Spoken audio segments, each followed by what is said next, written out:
think something happened to my gun. So what just happened there, all of those malfunctions, appears to have been a squib. So I don't know if I have anything that fits down the barrel. We'll have to go get something, but I can definitely see there's something in there. Do you have anything on you that's small? No. All right, let's go down and get the punch. We'll go talk about it. Okay, so we just had what I believe was a squib. I think I see something in the barrel. We're gonna use my nifty pistol tool here and see if it'll reach. Of course it won't. Why would it reach? All right, we're gonna take it apart and see. Now what's interesting is most of the time when I've had squibs, oh yeah, 100% a squib. I don't know if anybody will be able to see in there, but 100% there's a squib in there. So what's interesting about that is usually they make sort of like a puff, and I'll have to watch the video back again because I'm not even sure. Maybe it did. However, I didn't hear anything. So what's scary about that is if this would have seeded that bullet just a little, yeah, look at that, just popped right out. If it would have seeded that bullet just a little bit more, just far enough so that essentially I could have fully chambered another 9mm, we would have had right now a bit of a blown up Glock scenario. So that's the scary part about squibs. The good thing is typically if they happen, you can really tell. It's like very light recoil, kind of like a puff of smoke. Sometimes you'll get a lot of gas out of the action itself, which is sort of abnormal. You'll get like a puff of gas coming out and the brass will do something really dumb. Come to think of it, that one shot, the brass went forward. We'll have to watch the footage again to see if that was the one. But typically it's pretty obvious, but if you're new to shooting, it may not be obvious. And this is sort of scary because, like I said, if that bullet would have been lodged further down in the barrel, I would have been able to chamber another round and it would have gone off. It would have absolutely sent a round through.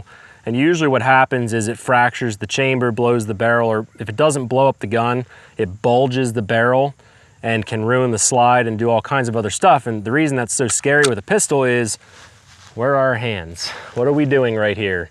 We have our fingers all around the things that could possibly blow up. So I thought that video was worthwhile. It happened randomly. Doesn't happen very often to me. A couple times a year I'll see a squib. If I'm shooting a ton, not even every year, a couple times every couple years maybe.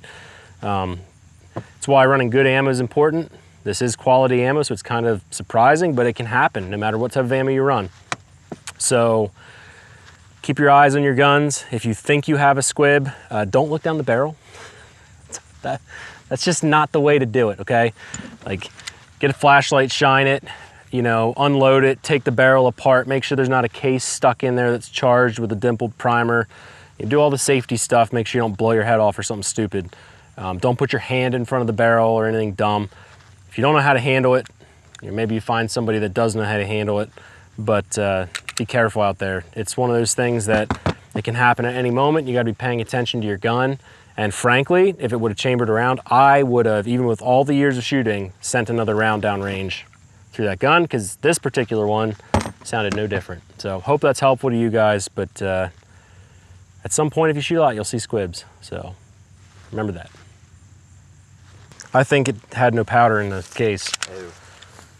And it just, I mean, if you look at a bullet, what's crazy about bullets is, technically to answer your question, they are too wide. Like, they always are too wide. Any 9mm, it's gonna be bigger than the barrel because you actually shove, I don't have any other bullets. Shove the lead. You're literally squeezing it through the barrel. So when the bullet's flying out the end of the barrel, it's deformed. Like, yeah, 100%. Dude, it's completely squished. That's funny. It gets stretched, it gets squished. It doesn't matter what, like what bullet. You know what I mean? Like, it's always gonna be bigger than the barrel. There's a tolerance. It goes into the chamber, it's slightly tapered. When it goes bang, it just squishes the bullet and it comes out. Now, is this particular bullet bigger than it should be? You tell me. Maybe. I mean, you see how far down that one goes. Actually, no, that you can see the bullet goes into the case, you know, a good 1/8 of an inch or so. So it's about the same.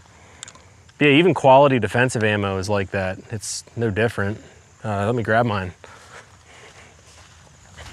So these are Federal HSTs. It's an old one, but same deal. You know, bullets are always bigger than the barrel. Doesn't really matter what barrel you put them in. They get squished. They get squished. Anywho.